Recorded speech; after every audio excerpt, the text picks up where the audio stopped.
حسبنا الله ونعم الوكيل، نعم المولى ونعم النصير، ولا حول ولا قوة إلا بالله العلي العظيم. أعوذ بالله السميع العليم من الشيطان الرجيم. بسم الله الرحمن الرحيم. رب اشرح لي صدري ويسر لي أمري واحلل عقدة من لساني يفقهوا قولي. الحمد لله رب العالمين الرحمن الرحيم مالك يوم الدين، والصلاة والسلام على أشرف الأنبياء والمرسلين سيدنا ومولانا أبي القاسم محمد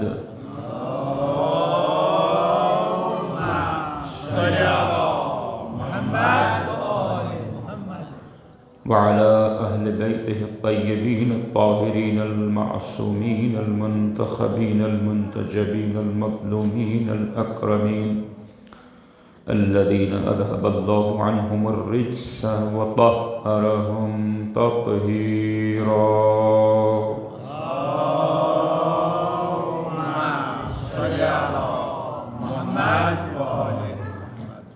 واللعنة الدائمة الباقية على أعدائهم أجمعين من ليلنا هذا إلى قيام يوم الدين. أما بعد، فقد قال الله تبارك وتعالى: بسم الله الرحمن الرحيم.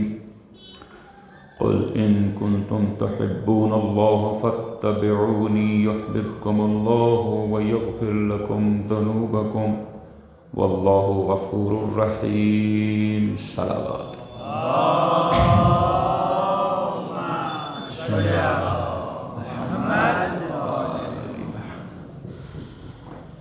برادران عزیز، آپ حضرات کی خدمت میں یہ بیان کیا گیا کہ انسانیت کے لیے صرف اللہ کا بھیجا ہوا دستور حیات یعنی اسلام ہی واحد نجات کا ذریعہ ہے. اگر اس سے ہٹ کر کے کوئی نظام ہم اپناتے ہیں تو وہ ہرگز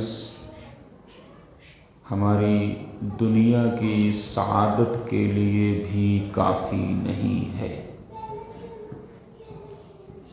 اور آخرت تو دیگر کسی نظام کے مد نظر ہوتی ہی نہیں. لہذا اس اللہ کے بھیجے ہوئے دین میں کسی طرح کی زبردستی نہیں ہے. یہاں پروردگار اپنی محبت کی طرف بلاتا ہے اور بدلے میں اپنی طرف سے اپنے بندے کو چاہنے کا اعلان کرتا ہے کہ جب تم مجھ سے محبت کر کے اس دین کو اپناؤ گے، اس دین پر چلو گے، تو اس کے بعد میں خود تم سے محبت کروں گا. یہی انسان کی حقیقی کامیابی ہے. ایک معیار یہ بھی ہے کہ دنیا کا بہت کچھ ہمیں حاصل ہو جائے، مگر اس کے بعد جب ہمیں یہاں سے جانا ہے تو اپنے اس یہاں سے جانے کی کیفیت پر غور کریں، کیونکہ جس نے ہمیں اس دنیا میں بھیجا ہے وہ کبھی بھی واپس بلا سکتا ہے. ہمیں اس بات کو ہم سے اس نے صیغہ راز میں رکھا، مخفی رکھا کہ وہ کب ہمیں واپس بلائے گا. لہذا ہم ایک معیار یہ اختیار کر سکتے ہیں کہ کیا ہم جانے کے لیے تیار ہیں، اور مطمئن ہیں. اگر ایسا ہے تو پھر ہم ناکام نہیں ہیں، لیکن اگر ایسا نہیں ہے تو پھر دنیا کے اعتبار سے اگر ہمیں کامیاب کہا بھی جاتا ہو تو وہ کامیابی سچی نہیں ہے، حقیقی نہیں ہے، اور نہ ہی انسان کے اطمینان قلب کا باعث بن سکتی ہے. بہرحال میں نے عرض کیا تھا کہ انسان کو ایک سکون حاصل ہوتا ہے اور ایک اطمینان حاصل ہوتا ہے. سکون بھی اگر انسان کے دل کو حاصل ہو تو وہ بھی اللہ کی طرف سے ہی عطا ہوتا ہے، اور وہی سکون جب ایک دائمی حالت اختیار کر لے تو انسان اطمینان کی کیفیت میں چلا جاتا ہے، نفس مطمئنہ قرار پاتا ہے. نفس مطمئنہ کی خاصیت یہ ہوتی ہے کہ وہ اللہ سے راضی ہوتا ہے، اللہ اس سے راضی ہوتا ہے. یہ جو ہمیں حکم ہے نماز کا، اور نماز میں سورہ حمد پڑھنے کا، الحمدللہ رب العالمین، گویا انسان نرغہ عادہ میں ہے، نماز پڑھنا ہے تب بھی اسے کہنا ہے الحمدللہ رب العالمین. بیماری میں ہے، سختی میں ہے، تب بھی اسے کہنا ہے الحمدللہ رب العالمین. مال و اسباب اس کا لٹ گیا ہو تب بھی اسے کہنا ہے الحمدللہ رب العالمین. یعنی ظاہری اعتبار سے انسان کتنی بھی خراب حالت میں ہو تب بھی اللہ کی عطا، اس کی نعمتیں اس کے شامل حال ہوتی ہیں، جس پر اس کی حمد بجا لانے کی ضرورت ہے. اور حمد دل سے وہی انسان بجا لا سکتا ہے جو عطائے پروردگار اور انعام پروردگار پر راضی ہو، اور اسے پتہ ہو اگر میری زندگی میں کوئی مشکل بھی ہے، کوئی مسئلہ بھی ہے، کوئی پریشانی بھی ہے، اگر وہ اللہ کی وجہ سے ہے تو یقیناً اس میں میری بہتری ہے. لہٰذا انسان شاکی نہیں ہوگا بلکہ مطمئن ہوگا. جو میں نے آپ حضرت کے سامنے بیان کیا کہ ہمیں پروردگار کا شکر ادا کرنا ہے، تو یہ شکر اس کے کچھ مرحلے ہیں. پہلا مرحلہ یہی ہے کہ ہمیں اپنی مالکیت کی نفی کرنا ہے کہ میرا کچھ نہیں ہے. اپنی مالکیت کی نفی کرنا یہ پہلا مرحلہ ہے جو بہت سارے افراد کے لیے ممکن ہے مشکل ہو. میرا کچھ نہیں ہے، میں خود بھی کچھ نہیں ہوں. اس کے بعد جو کچھ بھی مجھے عطا ہوا ہے، چاہے اس میں میری اپنی محنت شامل ہو، چاہے وہ اللہ کی طرف سے بغیر کسی محنت کے مجھے مل رہا ہو، اس کی خاص عطا ہو، اس پر مجھے پہلا جو میرا کچھ نہیں ہے، دوسرا وہ اللہ کی طرف سے ہے. یہ دوسرا مرحلہ، یہ یقین کرنا کہ جو بھی مجھے مل رہا ہے وہ اللہ کی طرف سے ہے. اور تیسرا جو مل رہا ہے اس کے اوپر میرا راضی ہونا. دوسرے کے پاس کچھ اور دیکھ کے، دوسرے کے حالات دوسرے دیکھ کر کے پریشان نہ ہونا. یہ راضی ہونا بہت ضروری ہے. جب ہم کہتے ہیں اللہ ہم سے راضی ہو جائے تو اس کا پہلا مرحلہ یہ ہے کہ ہم اللہ سے راضی ہو جائیں. جو کچھ بھی وہ عطا کر رہا ہے اس کے اوپر ہم مطمئن راضی ہو جائیں، خفا نہ ہوں. یہ انسان جب اپنا جائزہ لے گا، اپنا محاسبہ کرے گا تو اسے پتہ چلتا جائے گا کہ وہ راضی ہے یا نہیں. راضی ہونے کے بعد، راضی ہونے سے ہی جڑا ہوا ہے کہ پھر یہ پروردگار کا شاکر ہوگا. ایک مطلب یہ ہے کہ جو اس نے دیا اس پر میں راضی ہوں نہیں. دوسرا رضایت سے بڑھ کر کے ایک کیفیت ہے جس میں انسان کا دل جھک جاتا ہے اور وہ کہتا ہے کہ نہیں پروردگار تیرا شکر ہے جو تو نے مجھے یہ عطا کیا ہے. تو اس میں دوسرے سے کمپیریزن ختم ہو جاتا ہے، شکایت ختم ہو جاتی ہے. محسوس کر رہے ہیں نا آپ؟ یہ مرحلے ہیں. پہلے میرا نہیں ہے اللہ کا ہے، دوسرا پہلا میرا نہیں ہے، دوسرا یہ کہ جو ہے اللہ کا ہے، وہ تیسرا جو اس کا ہے اس پر میں راضی ہوں، جو اس نے مجھے دیا اس پر راضی ہوں. اور اس کے بعد کا مرحلہ یہ ہے کہ انسان کا دل جھک جائے، میں صرف راضی ہی نہیں ہوں میں عطائے پروردگار کے اوپر شاکر ہوں. صحیح. یہ جب میں شاکر ہوں، دل سے انسان جب شکر ادا کر رہا ہے تو یہی لفظ شکر زبان پر بھی آ جائے، دل اور زبان آپس میں ہم آہنگ ہوں. شکرا للہ رب العالمین، یہ صرف زبان نہ کہہ رہی ہو بلکہ انسان کا دل کہہ رہا ہو. لیکن زبانی شکر کافی نہیں ہے.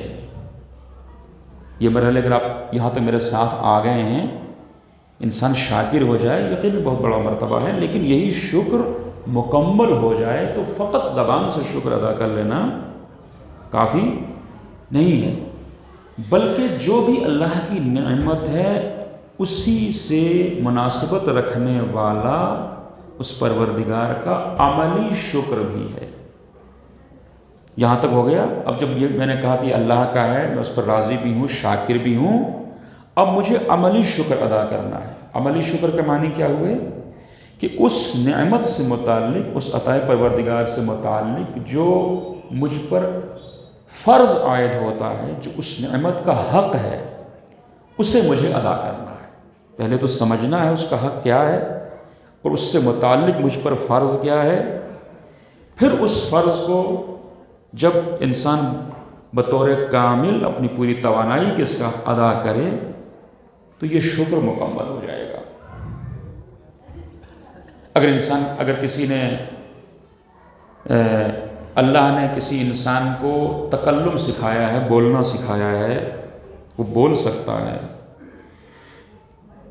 تو کلام کا شکریہ یہ ہے، کلام بولنے کا شکریہ یہ ہے کہ وہ حق بیان کرے، وہ اللہ کا پیغام سنائے، وہ جس سے گفتگو کر رہا ہو اسے اللہ کی طرف موڑے، اپنی طرف نہ موڑے، کیونکہ یہ زبان اللہ کی دی ہوئی ہے. بطور مثال، کسی کو اگر اللہ نے سماج میں کوئی مقام عطا کیا ہے، عزت دی ہے، اور لوگ اس کی بات سن لیتے ہیں، وہ اگر کسی سے کچھ کہہ دے تو کم اس کی بات ٹالی جاتی ہے. ہوتے ہیں ایسے لوگ سماج کے اندر موجود ہوتے ہیں. تو یہ جو مقام اور یہ جو اعتماد لوگوں کا اس سے حاصل ہوا ہے، یہ بھی اللہ نے دیا ہے. چونکہ دل کس کے ہاتھ میں ہے؟ مقلب القلوب کون ہے؟ یحول بین المرء و قلب کون ہے؟ انسان اور اس کے دل کے درمیان حائل ہونے والی ذات کون ہے؟ پروردگار. دلوں کو بدلتا کون ہے؟ پروردگار. تو اگر اس نے کسی کو عزت عطا کی ہے تو یہ اس نعمت پر اسے شکر ادا کرنا ہے. شکر کیا ادا کرنا ہے کہ اگر کوئی اس کی بات سن لیتا ہے تو وہ مظلوموں کے، ضرورت مندوں کے، جن کی کوئی حاجت ہے، ان کے کام آئے. کسی شخص کو کسی سے کوئی کام ہے اور اس کا کام جائز ہے، درست ہے، لیکن وہ دوسرا شخص مان نہیں رہا ہے، تو درمیان میں یہ جو صاحب عزت ہے، اس عزت کا حق اور شکر اسے یہ ادا کرنا ہے کہ یہ اپنی اس عزت کی پرواہ نہ کرے بلکہ اس سے خرچ کرے اور اس شخص کے پاس جائے اور اس ضرورت مند کی ضرورت پوری کروائے. یہ کام مشکل ہوتا ہے بعض دفعہ، چونکہ انسان کو خطرہ ہوتا ہے کہ اس نے اگر بات نہیں مانی اور یہ بات بستی میں مشہور ہو گئی تو میری عزت پہ حرف آ جائے گا.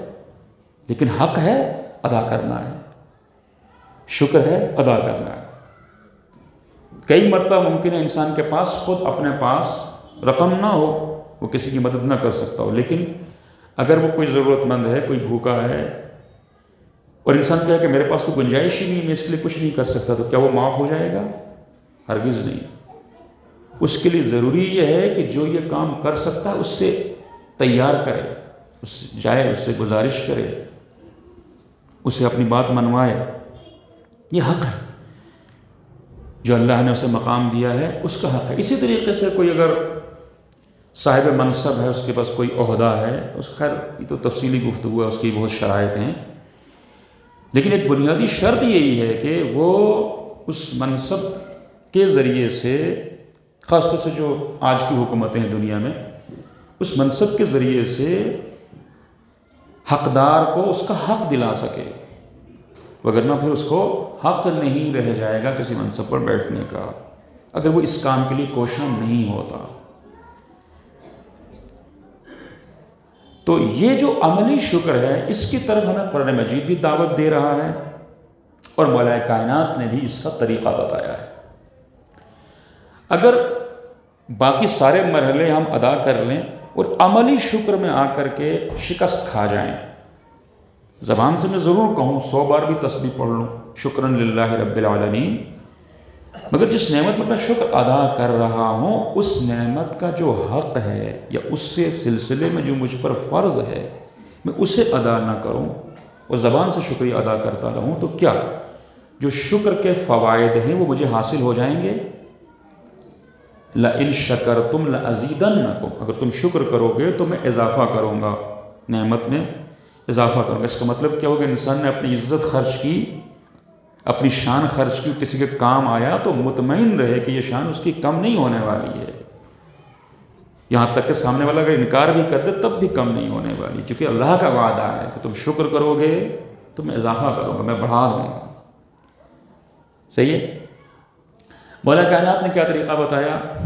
مولا کائنات نے طریقہ بتایا اذا قدرت علی عدوک فاجعل العفو شکرا لقدرتک علیہ، جب تم اپنے دشمن پر قابو پا لو، اپنے مخالف کو زیر کر لو، اسے پچھاڑ لو، وہ چاروں خانے چت تمہارے سامنے ہے، تم اس سے جیسے چاہو انتقام لے سکتے ہو، اپنا بدلہ لے سکتے ہو۔ ایسے مواقع کئی مرتبہ ممکن ہے کوئی انسان عرصے سے کسی کی طاق میں ہو کہ کب یہ میرے ہاتھ میں آئے، اور پھر وہ کوئی موقع آ جائے جب وہ اس کے پاس پھنسے، اس کا کوئی کام پھنسے، اس کی کوئی ضرورت پھنسے، یا اس کے اوپر وہ کسی بھی طریقے سے حاوی ہو جائے جہاں اب وہ بے بس ہو، کچھ نہیں کر سکتا، اور یہ انسان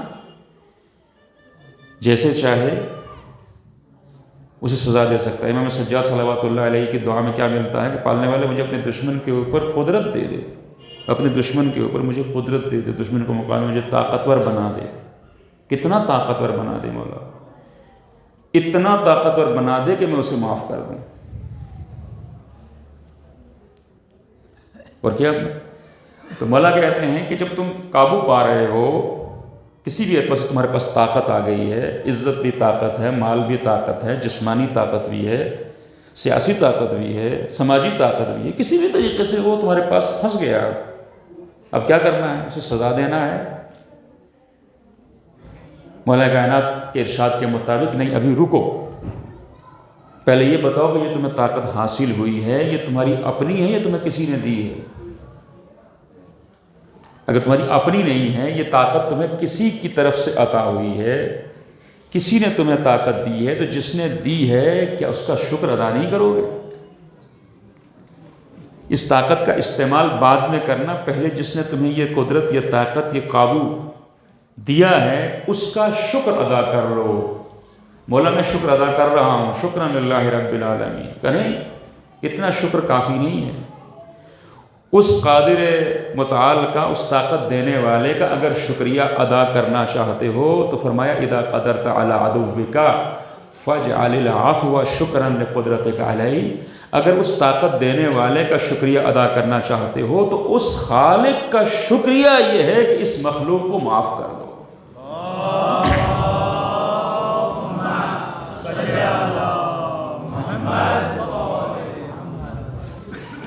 قرآن مجید نے کیا ارشاد فرمایا سورہ فجر میں؟ ان ربک لبالمرصاد، پروردگار ہر وقت تم پر نظر رکھے ہوئے ہے، لیکن انسان کا حال یہ ہے کہ اذا مبتلاه ربه فاکرمه ونعمه فیقول ربی اکرمن، جب پروردگار اس کا امتحان لیتا ہے اور اس کا اکرام کرتا ہے، اسے عزت دیتا ہے اور اسے نعمتوں سے نوازتا ہے، تو یہ بندہ کیا کہتا ہے کہ یہ شان میرے رب کی دی ہوئی۔ میں نے کہا نا کہ ایک شکریہ کا ایک مقام ہے زبانی حد تک۔ قرآن مجید کی یہ کچھ آیتیں ہیں سورہ فجر کی، یہ اسی موضوع کو، اسی مسئلے کو بہت ہی حسین انداز سے واضح کر رہی ہیں۔ ایک مدہ صلوات بھیجتے پر محمد والے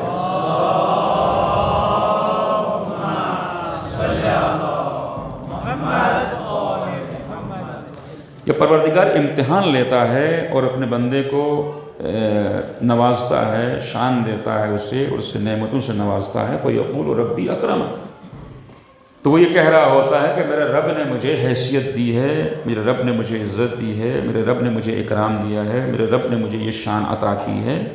تو کیا یہ جملہ غلط ہے؟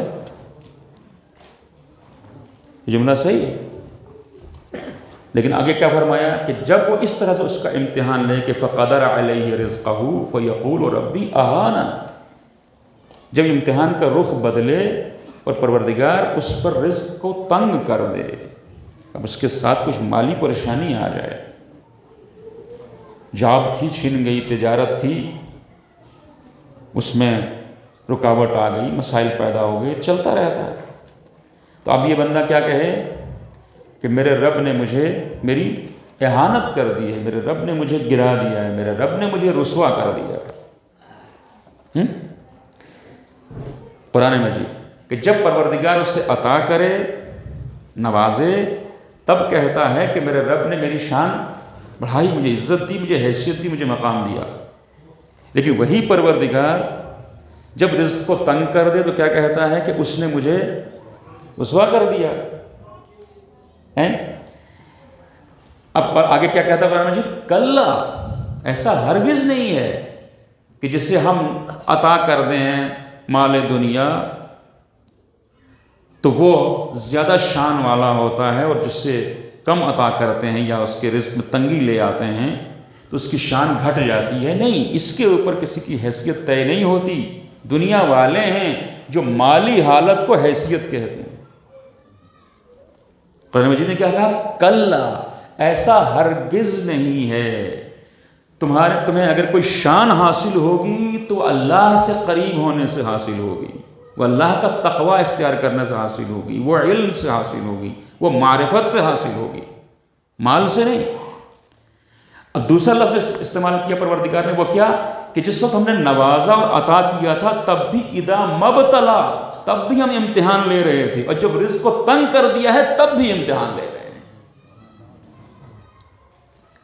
نہ اس وقت اسے غرور کرنے کی ضرورت ہے اور نہ اب اسے شکوہ کرنے کی ضرورت ہے، اور کیا نہ تب یہ کہنے کی ضرورت ہے کہ میں کون ہوں تو مجھے اللہ نے اتنا نواز دیا ہے، اور نہ اب یہ کہنے کی ضرورت ہے کہ اللہ نے مجھے رسوا کر دیا۔ کلا، ہرگز نہیں، لیکن تم پر جو رزق کی تنگی آتی ہے، جو تجارت میں تمہارے مسائل پیدا ہوتے ہیں، جو تنخواہ کا پتہ نہیں چلتا کہاں سے آتی ہے کہاں چلی جاتی ہے، اس کی وجہ ہے بل لا تکرمون الیتیم، ہم اس وجہ سے نہیں جو کمی آ رہی ہے، قرآن مجید اس کی وجہ بتا رہا ہے۔ اس کی وجہ یہ ہے کہ تم یتیم کا اکرام نہیں کرتے، تم یتیم کا اکرام نہیں کرتے تو اللہ بھی تمہارا اکرام نہیں کرتا۔ تم یتیم کا اکرام نہیں کرتے، وَلَا تَعَاضُونَ عَلَىٰ طَعَامِ الْمِسْكِينِ، اور دوسرا کام کیا کرتے ہو؟ تو مسکین کو کھانا کھلانے کے اوپر دوسرے کو تشویق نہیں دلاتے۔ بھائی راستے سارے بند کر دیے قرآن نے۔ اگر انسان خود اس حیثیت میں ہے کہ وہ مسکین کو کھلا سکتا ہے، جب وہ دوسرے کو تشویق دلائے گا تو دوسرا کہے گا پہلے آپ یہ کام خود کیجئے۔ اس کا مطلب کیا ہوا کہ دوسرے کو ابھارنے کے ساتھ ساتھ اگر اس کے اندر گنجائش ہے تو پہلے اسے خود یہ کام کرنا ہے، اگر گنجائش نہیں ہے تب اسے دوسرے کو تشویق دلانا ہے۔ اور کئی مرتبہ ممکن ہے ضرورت ہو کہ سب مل کر کے خود بھی کرے اور دوسرے کو بھی ابھارے، یہ ساری صورتیں ممکن ہیں۔ کس کے اوپر؟ کہ کوئی بھوکا نہ رہے۔ شرط نہیں لگائی قرآن مجید میں کہ مسکین مسلم ہو، مومن ہو، غیر مومن ہو، شرط نہیں ہے، صحیح ہے؟ جو بھی مسکین ہے، یعنی فقیر سے بری حالت میں جس کے پاس کھانے کا مسئلہ ہے، تمہارے پاس اگر اللہ کی نعمتیں ہیں تو تم پر ان نعمتوں کا شکریہ یہ ہے جو میں نے تشریح آپ کے سامنے عرض کی کہ تمہیں ان کے کھانے کا انتظام کرنا ہے۔ اگر نہیں کرتے تو قرآن مجید یہی وجہ بتا رہا ہے کہ تم پر رزق کی تنگی آ جائے گی، اور تنگی کا مطلب فراوانی ہو سکتا ہے بظاہر ہو لیکن اس میں برکت نہ ہو، خرچ اتنے زیادہ نکل آئیں، ادھر انسان کے پاس رقم آئے اور ادھر خدا نخواستہ گھر میں کوئی بیمار ہو جائے، یا اس کی گاڑی کو نقصان ہو جائے یا گھر میں کوئی نقصان ہو جائے کہ جس کی وجہ سے وہ ساری رقم اس کی وہاں خرچ ہو جائے اور اس کا پتہ ہی نہ چلے، اور پھر وہ کہتا ہے کہ قبلہ آمدنی تو بہت ہے مگر پتہ نہیں چلتا کہ جو پیسہ آتا ہے وہ جاتا کہاں ہے. صحیح ہے. تو تنگی رزق کے معنی وسیع ہیں، خالی یہ نہیں ہے کہ انسان کی آمدنی کم ہو جائے، لیکن یہی خرچ کا بڑھ جانا بھی آمدنی کم ہو جانا ہے. اس رخ سے ہم کیوں نہیں دیکھتے؟ بھائی سیلری تو فکسڈ ہے، وہ تو ملے گی، لیکن اگر خرچ بڑھ گیا انسان کا تو سیلری کو تنخواہ اپنے آپ کم ہو گئی، اور انسان تنگی رزق کا شکار ہو گیا. فقدر علیہ رزق، جب پروردگار اس کو رزق کو تنگ کرتا ہے تو وہ کہتا ہے کہ میری اس نے توہین کی ہے. تو فرمایا کہ نہیں، تم یتیم کا اکرام نہیں کرتے ہو، تم مسکین کے کھانے کا انتظام نہیں کرتے ہو. وَتَأْكُلُونَ التُّرَاثَ أَكْلًا لَمًّا، اور میراث کو بغیر سوچے سمجھے حلال و حرام کا خیال کیے ہوئے کہ اس میں ایک دوسرے کا حق تو نہیں آ رہا ہے، کھا جاتے ہو. اور یہ قبلہ علماء کرام تشریف فرما ہیں، یہ ایک مصداق بھی ہو سکتا ہے حرام کا، یعنی خالی میراث ہی نہیں، تم کھاتے ہو تو اس میں حلال و حرام کا تمہیں دھیان نہیں رہتا ہے، حقوق کا خیال نہیں رہتا. یعنی بطور خاص قرآن مجید نے کہا کہ میراث کو ایسے کھا جاتے ہو. کل ہم نے گفتگو کی تھی خواتین کے میراث میں حق کی، اور جو اعتراض کرنے والے ہیں دنیا والے کہ اسلام نے حصہ آدھا رکھا ہے، کوئی پلٹ کے پوچھنے والا نہیں ہے. اسلام نے کم سے کم آدھا رکھا ہے، تم نے کتنا رکھا ہے؟ رکھا بھی ہے کہ نہیں ہے؟ اور جو کہ میں نے واضح کیا تھا کہ وہ آدھا بھی آدھا نہیں ہے، لیکن اتنی سی بات کر کے ہم بچ تو نہیں نہ جائیں گے. صحیح ہے. وہ حق دینا بھی تو ضروری ہے بہنوں کو، بیٹیوں کو. اور کر رہے ہیں قرآن مجید نے کیا کہا کہ تنگی رزق میں آ جائے گی جب تم بغیر سوچے سمجھے ہڑپ کر جاؤ گے. اور آخری بات رزق میں کمی کی، وَتُحِبُّونَ الْمَالَ حُبًّا جَمًّا، اور تم مال سے محبت کرتے ہو اتنی کہ جتنی نہیں کرنی چاہیے، زیادہ محبت کرتے ہو. یعنی مال سے محبت فطری ہے ایک حد تک، اور اس کو بھی رخ دے دیں ہم محبت خدا کا کہ اللہ کی عطا ہے، ہم اسے ضائع نہیں کر سکتے، اس کا حق ادا کرنا ہے. صحیح ہے وہاں تک، لیکن اس سے زیادہ محبت کرنے لگ جائے انسان، ایسا دل لگا لے کہ اسے جمع کرنے لگ جائے، خرچ کرتے اسے تکلیف ہونے لگ جائے، اس کے حقوق ادا نہ کرے، اس کی سرمایہ کاری نہ کرے. اور یہ جو وجوہات قرآن مجید نے بتائی ہیں، اس کا اگر ہم خلاصہ کریں تو یہ ہوگا کہ جب ہم اس کا زبانی شکر تک محدود رہیں کہ پروردگار کا دیا ہوا ہے، لیکن عملی شکر ادا نہ کریں کہ اس میں جس کا حق ہے اس تک پہنچنا چاہیے، یتیم کو اس کا حق ملنا چاہیے، مسکین کو اس کا حق ملنا چاہیے، کھانے میں حلال و حرام کا خیال رکھنا چاہیے، اور مال سے حد سے زیادہ محبت نہیں کرنی چاہیے، تو پھر پروردگار کی طرف سے انسان کا جو امتحان ہوتا ہے وہ تنگی رزق کا امتحان ہوتا ہے قرآن مجید کے اس ارشاد کے مطابق. وہاں جب انسان نے اکرام کیا اور حقوق ادا کرتا رہا، اس کی مثالیں بھی میں آپ کو دیتا آیا ہوں. انسان پروردگار نے کہا، لہٰذا یہاں پر مسلم ہونے کی بھی شرط نہیں ہے. کوئی بھی کمیونٹی، کوئی بھی افراد جب وہ اپنی کمائی میں مستحقین کا، ضرورت مندوں کا، خاص طور سے کھانا کھلانے کا جو نہیں کھا سکتے ان کا حصہ قرار دے دیتا ہے، تو پھر دیکھیں ان کے یہاں مالی تنگی نہیں آتی ہے، مالی فراوانی انہیں حاصل ہوتی رہتی. جیسے قرآن مجید نے بالکل صاف کر دیا ہے. یہ بات رہتی تھی، میرا ارادہ تھا کہ میں آپ کے سامنے اس کو واضح کر دوں کہ شکر صرف زبان سے نہیں ہوتا، بلکہ جو نعمت ہے اس کے مطابق اس کا حق ادا کرنا ہے، اور اس سلسلے میں جو ہم پر فرض ہے وہ ہمیں ادا کرنا. یہ قرآن مجید بتا چکا ہے کہ تمہارے مال کے اندر سائل اور محروم کا حق ہوتا ہے. صلوات بھیجیں بر محمد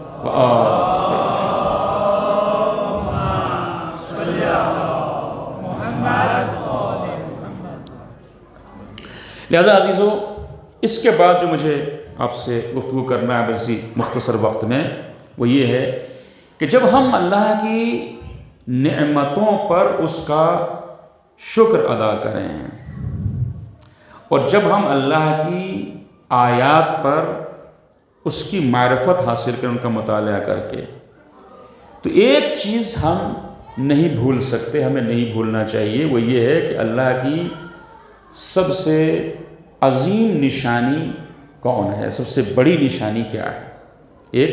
اور دوسرا، اللہ کی سب سے بڑی نعمت کیا ہے؟ نعمتوں پر شکر ادا کرنا ہے نا، اور نعمتوں کا حق ادا کرنا ہے۔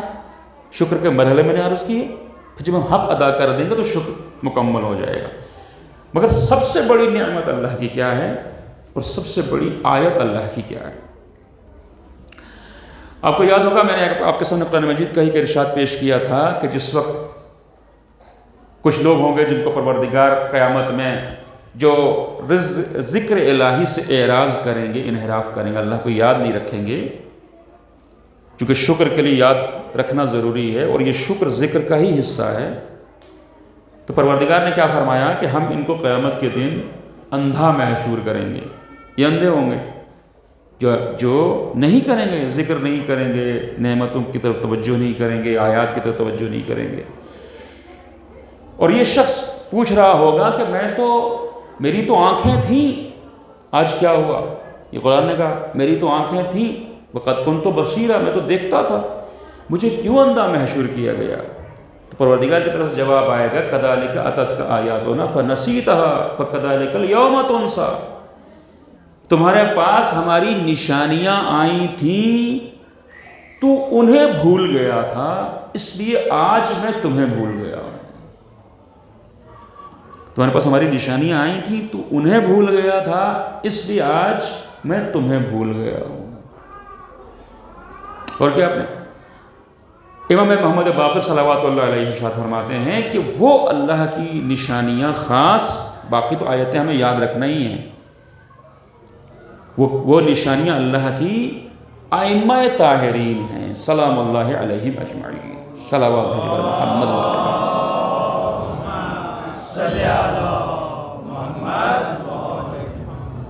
تو جہاں ساری آیتیں ہمیں پڑھنا ہے، ان کا مطالعہ کرنا ہے، اور حضور سرور کائنات کو جو پروردگار نے حکم دیا تھا وہ بھی آیات کی تلاوت کا حکم ہے۔ سب سے پہلے مقصد بعثت کہ آپ نشانیوں کی تلاوت کیجئے، نشانیوں کی تلاوت کیجئے، نشانیوں کو پہچنوائیے۔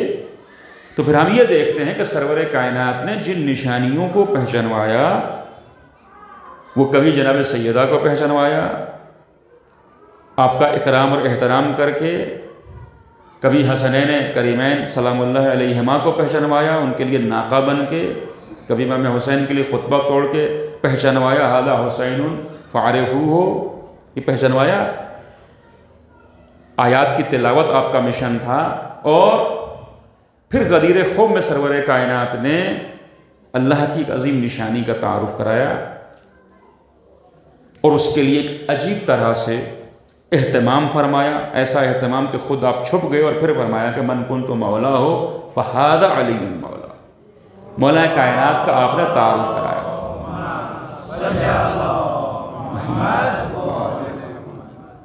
تو جہاں کائنات میں اللہ کی نشانیاں پھیلی ہوئی ہیں، ہر ذرہ اس کی نشانی ہے، وہاں یہ ذوات مقدسہ آیات اللہ الکبریٰ ہیں، اللہ کی بڑی نشانیاں ہیں، ان کے ذریعے سے اللہ کا سب سے بہتر تعارف ہوتا ہے، سب سے جلد انسان ان کے وسیلے سے اللہ کو پہچانتا ہے اور اس کی عبادت کر سکتا ہے، اس کا شکر بجا لا سکتا ہے، اس کی معرفت حاصل کر سکتا ہے۔ سب سے بڑی تو یہ ذہن میں رکھیے کہ ائمہ امامت اللہ کی آیت ہے، اور اسی کے ساتھ ساتھ قرآن مجید نے اسی مقام کے اوپر کیا ارشاد فرمایا؟ الیوم اکملت لکم دینکم واتممت علیکم نعمتی ورضیت لکم الاسلام دینا، آج کے دن میں نے دین کو مکمل کر دیا تم پر، آج کے دن تمہارے دین کو میں نے مکمل کر دیا اور تم پر اپنی نعمت کو تمام کر دیا۔ اب یہ مکمل کرنے اور تمام کرنے تھوڑا سا فرق ہے جو وقت نہیں ہے، اپنی نعمت کو تمام کر دیا، اور دین اسلام سے میں بطور دین راضی ہو گیا۔ یعنی اس کا مطلب کیا ہوا کہ آپ کے سلسلے میں پروردگار ارشاد فرماتا ہے وَمَا أَرْسَلْنَاكَ إِلَّا رَحْمَةً لِلْعَالَمِينَ، ہم نے آپ کو عالمین کے لیے رحمت بنا کر کے بھیجا ہے، یعنی ذات سرکار ختمی مرتبت صلوات اللہ علیہ وآلہ عالمین کے لیے رحمت ہیں، یا یوں کہا جائے کہ رسالت عالمین کے لیے رحمت ہے تو ولایت عالمین کے لیے نعمت ہے۔ صلی علی محمد و آل محمد۔ ولایت عالمین کے لیے نعمت ہے، تو جہاں نعمت کے بارے میں پوچھا جائے گا، وہاں بھی روایات یہ ملتی ہیں کہ بطور خاص جس نعمت سے متعلق سوال ہوگا یا جس نعمت سے متعلق سوال ہوگا وہ نعمت ولایت ہے، کہ یہ ہم نے تم پہ نازل کی، یہ نعمت تمہیں عطا کی، کیا اس کا تم نے حق ادا کیا؟ کیا اس کا تم نے شکر ادا کیا؟ نعمت ولایت کا۔ تو عزیزو، جس طرح سے تمام چیزیں جو کچھ بھی ہے وہ اللہ کی طرف سے ہمیں ملتا ہے، تو اس میں بھی درجہ بندی ہے۔ ظاہر انسان کی زندگی کی جو قیمت ہے وہ مثلا ہمارے نزدیک زیادہ ہے، انسان کی روح، اس کی معنویت، اللہ کی قربت، یہ ساری چیزیں ہیں۔ نعمتیں پروردگار کی بھی درجے اور مراتب رکھتی ہیں، ساری نعمتیں ایک جیسی نہیں ہیں، ساری نعمتیں مساوی نہیں ہیں، نعمتوں کے مقامات ہیں۔ تو سب سے بڑی نعمت جس کے بارے میں پروردگار یہ فرما رہا ہے کہ ہم نے نعمت کو تمام کر دیا تم پر، وہ نعمت ولایت ہے۔ تو اس نعمت سے متعلق کیا ہماری غفلت قابل بخشش ہے، یا ہم اسلام کے ذریعے سے، اسلام کو جو ذریعہ نجات ہم بنائیں اور اللہ سے جو محبت ہم کریں، تو وہ صرف جو ظاہری طور کے اوپر ہمیں زندگی میں آسانیاں حاصل ہو جائیں، ہماری دنیا آباد ہو جائے، یا یہاں تک کہ ہماری آخرت بھی کامیاب ہو جائے، یہیں تک ہم محدود رہیں اور غافل ہو جائیں اللہ کی اس عظیم نعمت سے، یہ قابل قبول نہیں ہے، ہرگز قابل قبول نہیں۔ اور یہ جو بات میں آپ حضرات کی خدمت میں عرض کرنے جا رہا ہوں، شاید اس پوری ہماری جو 10 تقاریر ہیں ان میں سب سے اہم بات یہی ہے۔ شاید ہمارا مقصد آپ کو اسی مقام تک لے کر کے آنا تھا کہ ہمیں اپنا تجزیہ کرنا ہے، محاسبہ کرنا ہے کہ ہم اس نعمت خدا کو جو کہ سب سے بڑی نعمت ہے، کیا پہچانتے ہیں، کیا اس کی قدر کرتے ہیں، کیا اس کا حق ادا کرتے ہیں، کیا عملی طور کے اوپر اس کا شکر ادا کرتے ہیں۔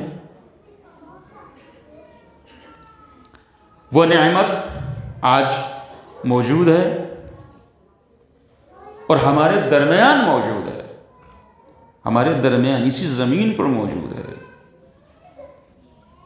اسی زمین پر موجود ہے۔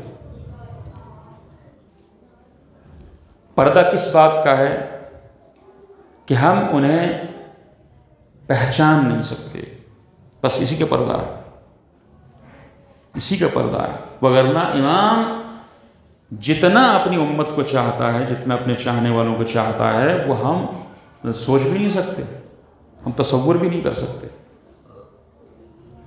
ہم تصور بھی نہیں کر سکتے۔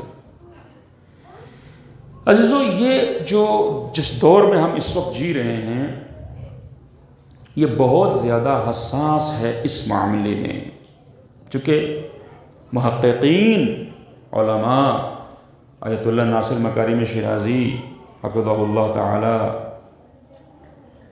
فرماتے ہیں کہ یہ دور ظہور اصغر کا دور ہے،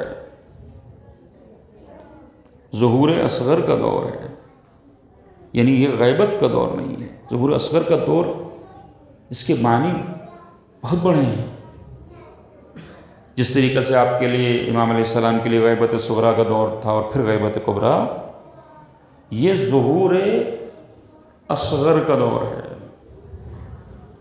اس کے بعد اگر 1000 علامتیں روایت میں بتائی گئی تھیں امام علیہ السلام کے ظہور کے لیے، جب یہ علامتیں پوری ہو جائیں گی، اور میں سے کتنی علامتیں ایسی ہیں کہ 50-100 سال پہلے تک سوچا بھی نہیں جا سکتا تھا کہ ایسا بھی ہوگا، لیکن آج یہ محققین کیا کہہ رہے ہیں کہ 995 علامتیں مکمل ہو چکی ہیں، 995 علامتیں مکمل ہو چکی ہیں، صرف 5 علائم حتمیہ رہ گئی۔ اب ظاہر ہے کہ میں بہت ساری باتیں یہاں اس منبر سے نہیں آپ کے سامنے کھول سکتا، میں یہی عرض کرنا چاہتا ہوں کہ اسلام کے جو دشمن ہیں ان کی تمام تر کوششیں یہ ہیں کہ جتنا بھی ہو سکے ظہور میں تاخیر ہوتی رہے تاکہ انہیں زیادہ سے زیادہ اس دنیا میں رہنے کا موقع ملتا رہے۔ چونکہ ابلیس کے لیے بھی جو پروردگار نے اعلان کیا تھا، جو اسے مہلت دی تھی، وہ کب کی دی تھی؟ قیامت تک کی مہلت اس نے مانگی تھی، مگر پروردگار نے یوم معلوم کی مہلت اسے دی۔ ظاہر ہے کہ ظہور امام کے بعد سے اس کی مہلت بھی ختم ہو جائے گی، لہٰذا سب سے پہلے تو یہ دشمن جو اصل انسانیت کا دشمن ہے، اولاد حضرت آدم کا دشمن ہے، اور جس وقت ہم کہتے ہیں دشمنان اہل بیت، تو آپ کو معلوم سر فہرست کون ہے؟ ابلیس۔ ابلیس سر فہرست، اور یہ کوئی خیالی مخلوق نہیں ہے، کوئی خیالی موجود نہیں ہے۔ ابلیس کوئی خیالی موجود نہیں ہے، اس کے پاس بہت جانکاری ہے، لشکر ہے، مال و اسباب ہے، مختلف ذرائع ہیں، اور انہیں اور اپنی چالوں کو مسلسل اپڈیٹ کرتا ہے۔ وقت کے لحاظ سے، حالات کے لحاظ سے بہت سی چیزیں میں یہاں پہ نہیں آپ کے سامنے کھول سکتا، لیکن جتنے بھی جدید وسائل آپ استعمال کرتے ہیں اور آپ اس کو راہ حق کے لیے استعمال کر سکتے ہیں، ابلیس اور شیاطین ان تمام تر جدید وسائل کو آپ کو گمراہ کرنے کے لیے استعمال کر رہے ہیں، نہیں کہ کر سکتے۔ ان تمام تر وسائل کو آپ کو گمراہ کرنے کے لیے، آپ کو راستے سے ہٹانے کے لیے استعمال کر رہے ہیں۔ اب ان کی باقی جو تیاریاں ہیں، جو وہ چاہ رہے ہیں کہ اول تو ظہور نہ ہو، اور اگر ہو، کیا بتاؤں میں، نہیں بہت ساری چیزیں کھول سکتا۔ جو تیاریاں ہیں باقاعدہ ان کی پریکٹیکلی، وہ قتل امام کی ہیں۔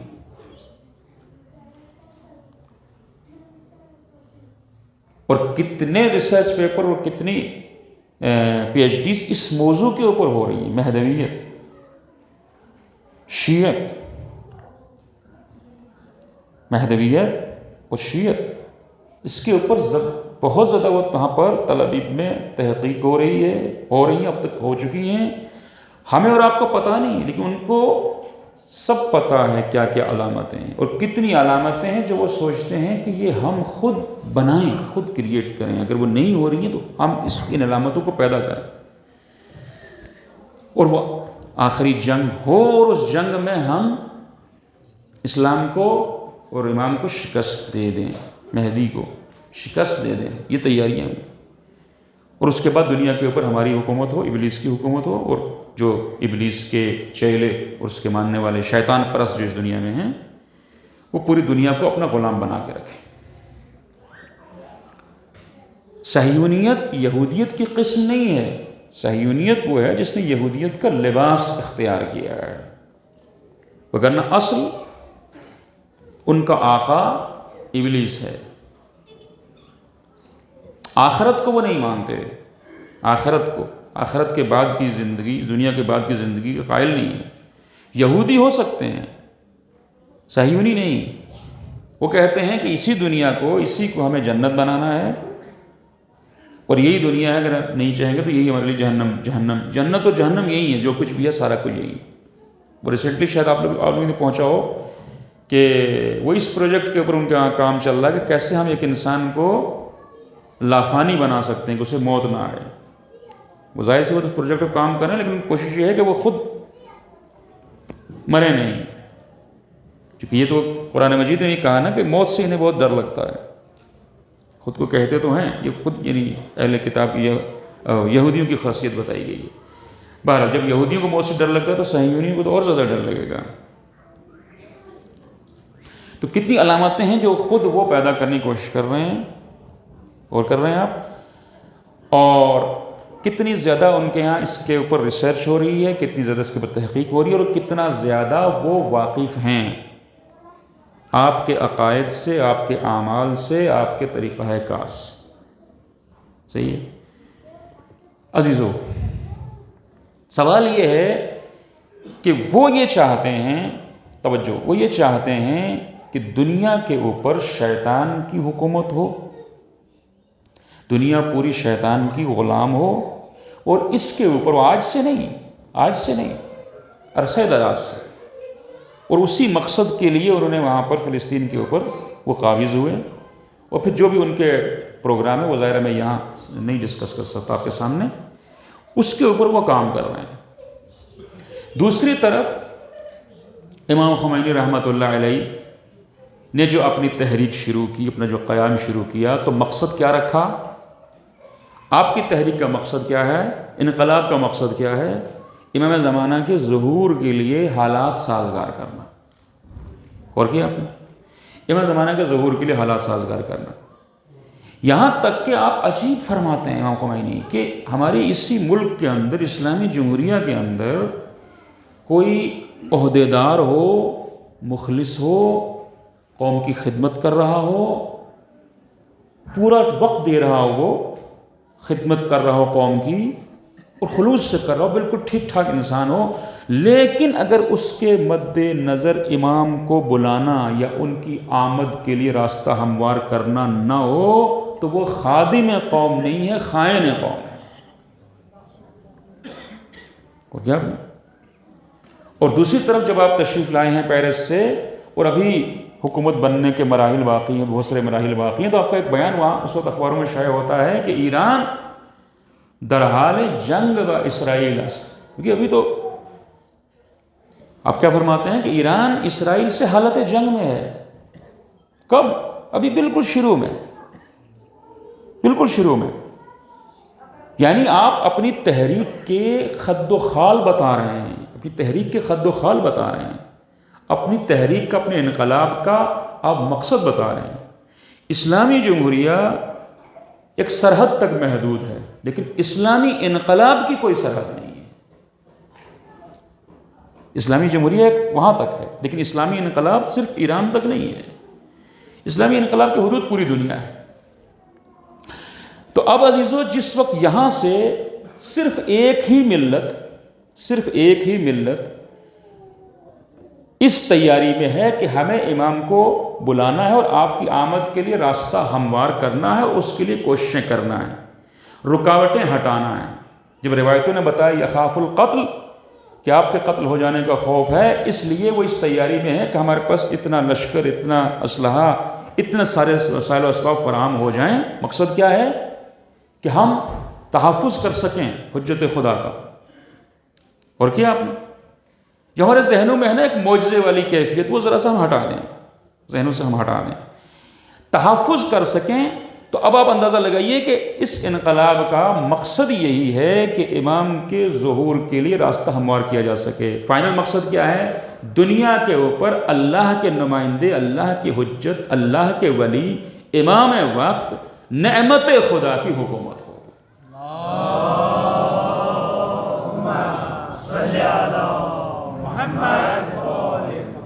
تو دوسری طرف شیطان کے ماننے والوں کی کوشش کیا ہے کہ دنیا کے اوپر شیطان کی حکومت ہو، ابلیس کی حکومت ہو۔ اب آپ سمجھے کہ کیا وجہ ہے کہ صہیونیت کے مقابلے میں جو کھڑے ہیں وہ مہدویت کے نظریہ رکھنے والے کھڑے ہیں۔ کہ دوسرے الفاظ میں کہا جائے کہ ایران اور اسرائیل کے درمیان جو محاذ آرائی ہے وہ بہت گہری ہے، اس کی بنیاد میں یہ دونوں کے اہداف اور مقاصد ہیں جو کبھی ایک نہیں ہو سکتے۔ اور کیا آپ نے؟ لہذا عزیزو، پوری دنیا کے اندر ایک خیمہ بندی ہے، کچھ اس طرف ہیں، کچھ اس طرف ہیں، نظریاتی طور سے، فکری طور سے اور عملی طور سے۔ میں بہت ساری چیزیں کھول نہیں سکتا۔ اس خیمہ بندی کے اندر سے مذہب درمیان سے ہٹ جاتا ہے، مسلک بھی ہٹ جاتا ہے۔ ہو سکتا ہے کوئی خود کو امام زمانہ کا ماننے والا کہہ رہا ہو مگر فی الحال وہ دوسرے خیمے میں ہو سکتا ہے کوئی بظاہر امام زمانہ کو پہچانتا بھی نہ ہو لیکن وہ اس خیمے میں ہو کہ دنیا کے اندر عدل قائم ہونا چاہیے، انصاف ہونا چاہیے، عدالت قائم ہونی چاہیے۔ صحیح؟ بہرحال عزیزو، میں ظاہر ہے کہ یہ تفصیلی گفتگو میں اکثر نہیں کر سکتا، میں صرف اتنا آپ سے عرض کرنا چاہتا ہوں کہ ہم اس نعمت کی ناقدری تو نہیں کر رہے کہیں، ساری نعمتوں کا ہم شکریہ ادا کریں مگر اس نعمت کا شکریہ ادا نہ کریں، اس نعمت کا حق ادا نہ کریں تو پھر تو کوئی فائدہ نہیں ہے۔ کیوں؟ اس لیے کہ سرکار رسالت میں آپ سے پروردگار یہ فرما رہا ہے، اگر آپ نے یہ اعلان نہیں کیا فما بلغت رسالت، تو آپ نے رسالت ہی نہیں پہنچائی۔ تو ہم سارا شکر ادا کر دیں، سارا اسلام لے لیں، سب کچھ حاصل کر لیں، اس نعمت کو نہ پہچانیں، اس نعمت کا شکر ادا نہ کریں تو ہم نے کون سا شکر ادا کر لیا؟ اور کریں آپ، لہذا اس نعمت کو پہچاننا ضروری ہے۔ اور آج کے اس حساس دور میں ہمیں دیکھنا ہے کہ ہمیں کیا کرنا ہے۔ بس اگلی بات جو میں اہم آپ سے سامنے کہنا چاہتا ہوں وہ کیا ہے؟ وہ یہ ہے کہ امام علیہ السلام کی تحریک عالمی ہے۔ بہت ساری باتیں جو نہیں کہہ سکتا، اگر آپ خصوصی طور پر بیٹھیں گے جہاں پر ہم یہ لائیو نہیں ہوں گے تو بہت ساری چیزیں جو مزید بھی آپ سے بیان کی جا سکتی ہیں، لیکن فی الحال میں بہت ہی احتیاط کے ساتھ آپ کے سامنے کچھ چیزیں رکھ رہا ہوں۔ ہمیں یہ دیکھنا ہے کہ امام علیہ السلام کی تحریک اگر عالمی تحریک ہے تو اس میں ہماری ذمہ داری کیا ہے؟ اور امام جو تشریف نہیں لا رہے ہیں، 995 علامتیں پوری ہو جانے کے بعد بھی جو غیبت میں طول ہو رہا ہے، طولانی ہو رہی ہے، اس کا سبب کیا ہے؟ اس کی وجہ کیا ہے؟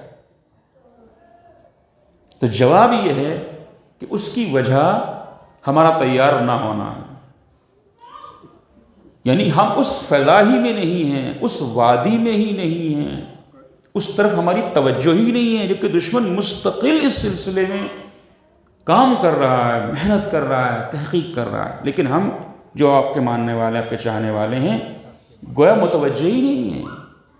یہاں تک کہ میں بھول رہا ہوں کون عارف تھے، غالباً مسجد جمکران یا مسجد سہلہ کا واقعہ ہے کہ انہیں جب امام کی زیارت ہوئی، امام سے ملاقات ہوئی تو امام کو گریے کی حالت میں پایا، اور جب آپ نے پوچھا کہ مولا آپ گریہ کیوں کر رہے ہیں، کہا یہ آپ دیکھ نہیں رہے ہیں، یہ میرے شیعہ ہیں، یہ آتے ہیں مسجد جمکران میں، مسجد سہلہ میں دعا کرتے ہیں، سب اپنی اپنی حاجتیں لیے ہوئے ہیں،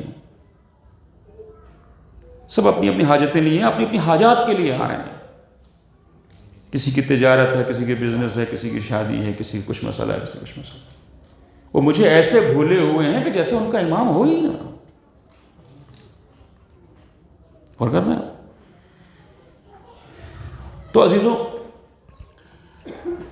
میں نے کیوں عرض کیا آپ کی خدمت کی کہ وجہ ہم ہیں، ہم وجہ ہیں اس تاخیر میں، کیونکہ خود آپ نے جو خط لکھا ہے شیخ مفید کے نام، اس میں وجہ بتائی ہے آپ نے تاخیر کی، صحیح ہے؟ بس میں خلاصہ کی خدمت بیان کر دوں۔ اب فرماتے ہیں کہ اگر ہمارے شیعہ دو کام کر لیں، ایک کہ جو انہوں نے عہد کیا ہوا ہے، جو ان کے کندھوں کے اوپر عہد ہے، کیا عہد کیا ہے ہم نے؟ توحید ہمارا عہد ہے نا، توحید عہد ہے، رسالت عہد ہے، امامت عہد ہے، یہ دین عہد ہے، یعنی ہم اس کے اوپر چلیں گے، یہ عہد ہے ہمارے کندھوں کے اوپر۔ جو عہد کیا ہے اس عہد کو وفا کرنے میں اگر ان کے دل اکٹھے ہو جائیں تو پھر انہیں ہماری ملاقات کا شرف حاصل ہونے میں دیر نہیں لگے گی۔ اس کا مطلب کیا ہوا؟ اس کا مطلب یہ ہوگا دو چیزیں ہیں کہ جو ہماری طرف سے جو کمی ہو رہی ہے، ایک ہمارے دلوں کا اکٹھا نہ ہونا، اور دوسرا اس عہد کو پورا نہ کرنا جو عہد ہم نے کیا ہوا، صحیح؟ لہٰذا عزیزو، میں زیادہ کچھ تو نہیں عرض کر سکتا، اگر ہم چاہتے ہیں اپنے امام کو اپنے سے راضی رکھنا تو اب امام علیہ السلام سے ہم آج سے متوسل ہونا شروع ہو جائیں، امام علیہ السلام سے گفتگو کرنا شروع ہو جائیں۔ ایک امام سے غالباً امام ہادی کا واقعہ ہے کہ جب کسی دور سے کسی شخص نے دور رہتا تو آپ کی خدمت میں آیا، کہنے لگا کہ میں دور رہتا ہوں، آ نہیں سکتا، تو لیکن آپ سے گفتگو بھی کرنا چاہتا ہوں، اپنی بات بھی آپ تک پہنچانا چاہتا ہوں، میں کیا کروں؟ تو ہم نے فرمایا کچھ نہیں کرو، جہاں پر ابھی تم ہو فحرک شفتیک، اپنے ہونٹوں کو حرکت دے دو، تم جہاں پر بھی ہو وہیں سے ہم سے بات کر لو، تمہارے ہونٹوں سے نکلی ہوئی بات تمہارے کانوں تک بعد میں پہنچے گی، ہم تک پہلے پہنچ جائے گی۔ اور کیا سب سے پہلی چیز یہ ہے کہ ہم اپنے امام کے سامنے روزانہ کی بنیادوں کے اوپر ہم حاضر ہوں، امام سے گفتگو کریں، وہی جو مناجات کا ہمارا پورشن ہوگا، وہ مناجات کے لیے جو ہمارا ٹائم ہوگا اللہ سے، اسی میں سے ایک حصہ ہم امام سے توسل کے لیے مختص رکھ لیں۔ اور اس کے بعد جو ہمیں کرنا ہے وہ یہ کرنا ہے کہ آج کے دور میں ہم کسی بھی گناہ کو افورڈ نہیں کر سکتے۔ ہمارا گناہ عہد کا پورا نہ کرنا ظہور امام میں تاخیر کا سبب ہے۔ اب میں کہوں کہ نہیں میرے اکیلے سے کیا ہوتا، تو ہر ایک اگر یہی سوچے گا تو یہی تو وجہ بن رہی ہے۔ نہیں میرے اکیلے سے بہت کچھ ہوگا، نہیں کچھ ہوتا تو کم سے کم میں اپنا عہد تو پورا کروں، گناہ ہم اپنا جائزہ لے لیں، محاسبہ کر لیں، جو بھی ہماری زندگی میں گناہ ہے، کوئی غلط عادت ہے، وہ ہم خود اپنا اندازہ لگا سکتے ہیں، اسے ہمیں اپنے امام کے لیے ترک کر دینا ہے۔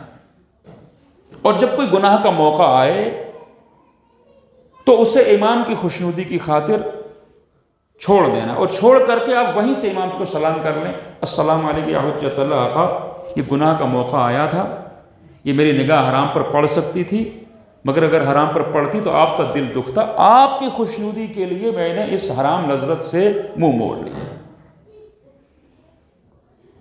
صحیح، میں خاص طور سے آنکھوں کے گناہ کا تذکرہ اس لیے کرتا ہوں چونکہ آج کل اس موبائل کی وجہ سے اس کے مواقع بہت زیادہ ہیں، اور خلوت کے مواقع، چونکہ انسان کو کہیں پر بھی انسان چھپ سکتا ہے، دوسروں سے پوشیدہ ہو سکتا ہے، اور آنکھوں کے گناہ میں ملوث ہو سکتا ہے۔ تب ہمیں یاد رکھنا ہے اپنے امام کو، اور امام کی خاطر ہر قسم جو بھی گناہ ہماری زندگی میں ہے اس گناہ کو ترک کر دینا ہے، اور اس کے بعد امام سے مخاطب، یعنی روزانہ کی بنیاد پر ہم ایک وقت جو معین رکھیں اس وقت امام سے گفتگو کریں، اور اپنی 24 گھنٹے کی رپورٹ امام کے سامنے پیش کریں۔ امام کو حی و حاضر جانیں، وہ یہیں پر ہیں، ہمارے درمیان ہیں، ہماری خوشیوں میں شریک ہوتے ہیں، ہمارے جنازے میں شریک ہوتے ہیں، موجود ہیں، کیوں ان سے ہم غفلت کریں؟ تو جو تیاری ہے تو بہت کچھ ہے اس کے اوپر، اس حقیر کے ہی مجھے یہاں تو یاد آتا ہے 20-25 یا 30 تک ایک گھنٹے کی ایسی گفتگو ہوگی اسی موضوع کے اوپر کہ ہمیں کیا کرنا ہے امام کی تیاری کے لیے، بچوں کو کیا کرنا ہے، مثلا بچوں کو خیر کیا کریں گے، لیکن جوانوں کو کیا کرنا ہے، جملہ مومنین کو کیا کرنا ہے، خواتین کو کیا کرنا ہے، علاقے کے ضروریات کے اعتبار سے کیا کرنا ہے، تو میں ساری تفصیل تو میں بیان نہیں کر سکتا، بالکل کلیدی بات بیان کر کے میں اپنی بات کو ختم کرتا ہوں۔ صرف 2 کام بہت زیادہ ضروری ہیں، اور آج سے اس کے اوپر ہم کوشش کرنا شروع کر دیں، 2 نہیں بلکہ 3 کام، تیسرا ابھی بتاؤں گا۔ پہلا کام یہ ہے کہ ہمیں گناہ کو ترک کر دینا ہے، اور اس ترک گناہ کی رپورٹ بالکل ایک غلام کی طرح، ایک نوکر کی طرح، ایک سپاہی کی طرح اپنے آقا اپنے امام کے سامنے پیش کرنا کہ مولا میں نے آپ کی خاطر یہ ترک کر دیا۔ روزانہ کی بنیاد پر جاننا ہے کہ ہمارے شب جمعہ، ہمارے اعمال، ہماری فائل امام کے پاس جاتی ہے، اسے مد نظر رکھنا ہے۔ صحیح، یہ پہلا کام۔ دوسرا کام، اس راستے پر اکیلے نہیں چلنا ہے۔ کیوں؟ کیونکہ ضرورت کیا ہے؟ دل اکٹھے ہو جائیں، دل جمع ہو جائیں۔ آپ کو یاد آیا کہ وہ جو امام کاظم صلوات اللہ علیہ نے جو ہمیں شیڈول دیا ہے روزانہ کا، اس میں بھی یہ چیز ہے کہ ایک وقت ہمیں مخصوص رکھنا ہے کہ جس میں اپنے بھروسے مند اور افراد کے ساتھ اور بھائیوں کے ساتھ میل جول رکھنا ہے۔ جیسے اس راستے پر اکیلے نہیں چلنا ہے بلکہ دلوں کو ملانا ہے۔ اب اس میں تفصیل ہے جو میں بیان نہیں کر سکتا، وقت نہیں ہے۔ یہ 2 کام ہو گئے، ایک گناہوں کو ترک کرنا ہے، دوسرا اس راستے پر اکیلے نہیں چلنا ہے بلکہ اپنے بھائیوں کو بھی ساتھ رکھنا ہے، معاشرت الاخوان کو اہمیت دینا ہے۔ اور تیسرا کام یہ ہے کہ مہدویت شناسی سے متعلق دشمن بہت آگے جا چکا، بہت کام کر رہا ہے، اس سے متعلق ہم ہفتے میں کم سے کم ایک نشست ضرور رکھیں۔ ہمارے پاس یہ جان صاحب موجود ہیں، یہ بھی اللہ کی بہت بڑی نعمت ہیں، اس نعمت کا بھی ہمیں شکریہ ادا کرنا ہے، اور اس نعمت کا بھی حق ادا کرنا ہے۔ اس نعمت کا ہم نے حق ادا نہیں کیا تو یہ بھی ہم سے سوال ہوگا، جیسے مہدویت شناسی زمانے کو پہچاننا اور اس کے بعد ہماری ذمہ داریاں کیا ہیں، بنیادی ترین تو میں نے بتا دی ہیں آپ کو، لیکن یہ بات اتنی چھوٹی سی نہیں ہے، اس پہ بہت زیادہ کام کرنے کی ضرورت ہے۔ تو مہدویت کی نشستیں ہماری لگاتار منعقد ہوں، اور اس میں ہم امام کو بھی پہچانیں، امام کو پہچاننا ضروری ہے، امام کو نہیں پہچانا تو جاہلیت کی موت ہوگی۔ تو خالی جاننا کافی نہیں ہے نا، اپنے زمانے کے امام کو پہچاننا ضروری ہے، اور زمانے کے امام کو پہچاننے کے لیے زمانے کو بھی پہچاننا ضروری ہے، ان کے دشمنوں کو پہچاننا ضروری ہے، دشمنوں کی چالوں کو پہچاننا ضروری ہے، ان چالوں کو، ان سازشوں کا مقابلہ کیا کریں، دشمن کہاں تک پہنچا ہوا ہے، ہمارے گھروں تک پہنچا ہوا ہے، کس طریقے سے وہ ہمیں راستے سے ہٹانا چاہتا ہے۔ امام کہتے ہیں تمہارے دل اکٹھے ہونے چاہیے، دشمن چاہتا ہے ان کے دل کبھی اکٹھے نہ ہوں، اور کر رہے ہیں۔ امام چاہتے ہیں کہ تم وفا بالعہد کرو، تم گناہ نہ کرو، تم اطاعت کرو اللہ کی، دشمن چاہتا ہے کہ تم قدم بہ قدم گناہ کرو، تم ہر وقت گناہ میں ملوث رہو، اور اس کے لیے اس نے حالات فراہم کیے ہوئے ہیں، اور کیا۔ تو ایسے میں ہمیں کیا کرنا ہے، یہ ظاہر سے کہ مختصر طور پر میں نے آپ سے بتا دیا، لیکن اس کے اوپر مستقل طور کے اوپر آپ انشاءاللہ یہ نشستیں منعقد کریں۔ قبلہ ہمارے علی جان صاحب ہیں اور دیگر علماء یہاں موجود ہیں، ان سے بھرپور استفادہ کریں، تاکہ پھر ہماری نہ صرف ذمہ داریوں کا پتہ لگا کے ہم خاموش ہو جائیں، بلکہ نہیں، اس سے ایک مہدوی مشن کے طور پر ہم جاری رکھیں، اور پھر اس کے بعد سے ہم جو کریں وہ ظہور امام عصر کی تیاری کے ذیل میں ہو، یعنی ہماری مجلس اسی لیے ہو، محفل اسی لیے ہو، نشستیں اسی لیے ہوں، یہاں تک کہ ہم جو کمائیں تو مقصد یہی ہو کہ میں کیوں کما رہا ہوں، اس لیے کہ میں امام کی تحریک میں کام آ سکوں، امام کی نصرت میں کام آ سکوں۔ بس آخری بات، امام کی تحریک عالمی ہے، اس لیے پوری دنیا میں آپ کے چاہنے والوں کو تیار ہونا ضروری ہے۔ یا تو پوری دنیا امامت کی ضرورت کو سمجھ جائے اور تڑپے کہ آئے کوئی ہمیں بچانے کے لیے، اگر پوری دنیا نہیں تڑپتی ہے تو پوری دنیا میں جو آپ کے چاہنے والے ہیں وہ تو کم سے کم تڑپیں، وہ تو یہ کمی محسوس کریں کہ ہمیں کوئی اور بچا نہیں سکتا، ہمارا اگر کوئی نجات دہندہ ہے، منجی بشریت ہے، تو وہ صرف ہمارا امام ہے۔ صلوات بر محمد و آل محمد۔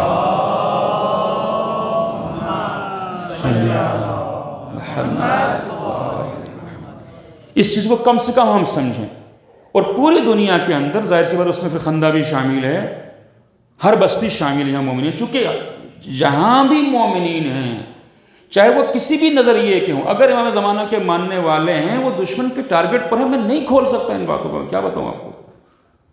ہم چاہے جتنا آپس میں اختلاف کر لیں، مگر دشمن ایک نظر سے دیکھتا ہے، اور اسے پتہ ہے اسلام کس کے پاس ہے، اسے پتہ ہے کون اس کا مقابلہ کر سکتا ہے، اسے پتہ ہے کون اسے شکست دے سکتا ہے، صحیح ہے۔ اس لیے شرح صدر بھی ضروری ہے۔ اگر کسی بھائی کا ہمارا نظریہ ہم سے نہیں ملتا ہے تو اس سے ہمیں نفرت نہیں کرنا ہے۔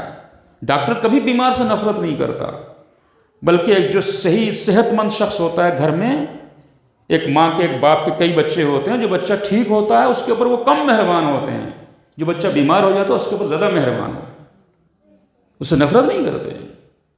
جیسے اگر ہمیں لگے ہمارا بھائی کوئی غلط راستے پر جا رہا ہے تو اس سے ہمیں نفرت نہیں کرنا ہے، بلکہ اس سے محبت کو بڑھا دینا ہے، اس سے محبت کو بڑھا دینا ہے۔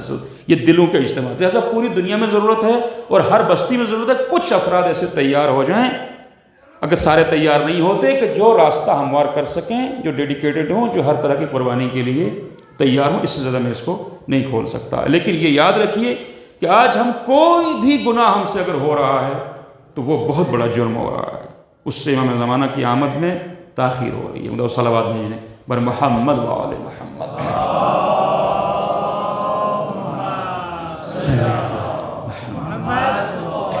بس عزیزو، امام عصر کی آمد اسی جنگ کربلا کا خاتمہ ہے۔